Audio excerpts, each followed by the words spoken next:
मार दिया।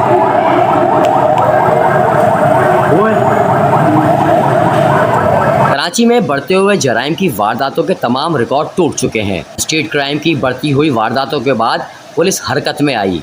पुलिस का गुलशन हदीद और अजमेर नगरी में डकैतों से सामना हो गया।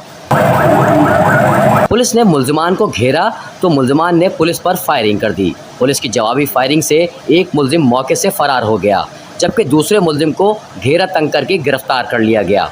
वीडियो में देखा जा सकता है कि पुलिस ने किस तरह मुल्जिम को गिरफ्तार किया। वीडियो में ये भी देखा जा सकता है कि किस तरह आवाम ने डाकुओं पर धावा बोला। शहर कायद की आवाम डकैतों से तंग आ चुकी है। दूसरा किधर है? यहाँ के शहरियों को स्ट्रीट क्रिमिनल डकैती के दौरान गोली मार देते हैं, जिस पर आवाम मुश्तइल हो गई। दूसरी जानिब अजमेर नगरी पुलिस ने भी मुकाबले के बाद एक मुल्जिम को गिरफ्तार किया, जिसके कब्जे से असलहा और मसरूक़ का सामान बरामद हुआ। पुलिस अगर इसी तरह मेहनत और ईमानदारी से अपनी ड्यूटी अंजाम देती रही तो बहुत जल्द स्ट्रीट क्राइम पर काबू पा लिया जाएगा।